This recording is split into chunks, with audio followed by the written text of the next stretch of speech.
जहां कोई नहीं पहुंचा वहां हमारे देश को हमें पहुंचाना है।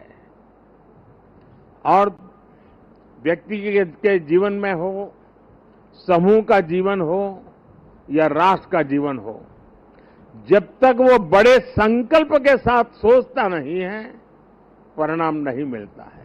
साथियों, जब हम काम करते हैं तब 3 चीजें बहुत अनिवार्य होती है, और अगर 3 चीजें हमारे पास उपलब्ध हो तो मैं नहीं मानता हूं कि विफलता दूर दूर तक भी नजर आएगी। और जब मैं 3 बातें कहता हूं, एक, क्लैरिटी ऑफ थॉट्स। जहां तक इस सरकार का सवाल है, मैं मानता हूं कि कोई उलझन नहीं है।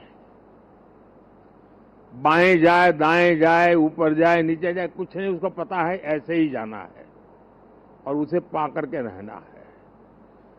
इतनी क्लैरिटी ऑफ थॉट्स किसी भी काम की सफलता के लिए सबसे पहली जरूरत होती है। फेथ इन कन्विक्शन दूसरा पार्ट है कि जो मैं सुन रहा हूं, जो मुझे बताया जा रहा है, उसके प्रति मेरे मन में अश्रद्धा नहीं होनी चाहिए, मेरे मन में इफ्स एंड बट्स नहीं होनी चाहिए। फेथ इन कन्विक्शन, जो मैंने सुना है और अनुभव कहता है कि हां यार, मेरे विचारों में मेल नहीं बैठता है, लेकिन यही है रास्ता, तो चलो लग जाओ। लेकिन इतने से भी पूरा नहीं होता है। Clarity of vision, faith in conviction is not enough to achieve. और इसके लिए चलता है कैरेक्टर टू एक्ट। मुझे अपने व्यक्तित्व को उस प्रकार से गढ़ना पड़ता है, मेरे समय का सर्वाधिक उपयोग उस काम के लिए लगाने का मुझे प्रायोरिटी तय करनी होती है, खुद को खपाना पड़ता है। मेरा शरीर, मेरा मन, बुद्धि, सब कुछ मेरा कैरेक्टर टू एक्ट, उस काम को पूर्ण करने वाले कैरेक्टर के रूप में अगर निकलता है तो मैं परिणामों को प्राप्त कर। मेरी टीम के पास ये सब कुछ संभव है दोस्तों। जिस टीम ने मुझे 10 साल में बहुत कुछ दिया है, उसमें हम और नया क्या कर सकते हैं, और अच्छा कैसे कर सकते हैं, और जल्दी कैसे कर सकते हैं, और ज्यादा स्केल पर कैसे कर सकते हैं। अगर उन चीजों को लेकर के आप साथ ही आगे बढ़ते हैं तो मुझे पक्का विश्वास है कि 140 करोड़ देशवासियों ने आपके पुरुषार्थ को मोहर लगाई है।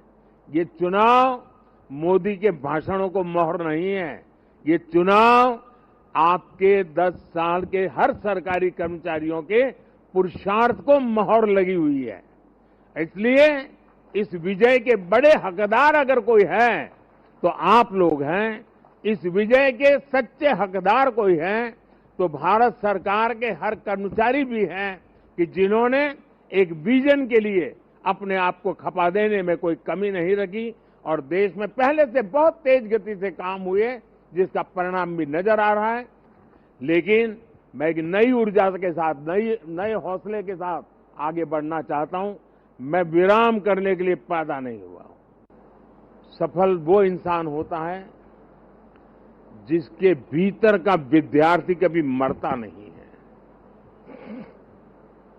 कई लोग मुझे इस चुनाव में भी और हमेशा, मैं पिछले 30 साल से ये सवाल सुन सुन के थक चुका हूं कि इतनी एनर्जी लाते कहां से हो, थकते क्यों नहीं हो, मुझे लोग पूछते रहते।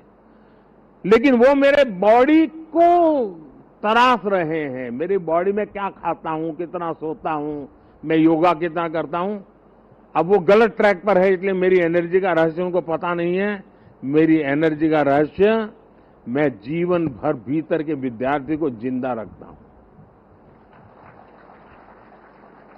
और जो व्यक्ति अपने भीतर विद्यार्थी को जिंदा रखता है वो कभी भी सामर्थ्यहीन नहीं होता है, शक्तिहीन नहीं होता है और आलसी नहीं होता है। वो हर बार ऊर्जा से भरा हुआ रहता है।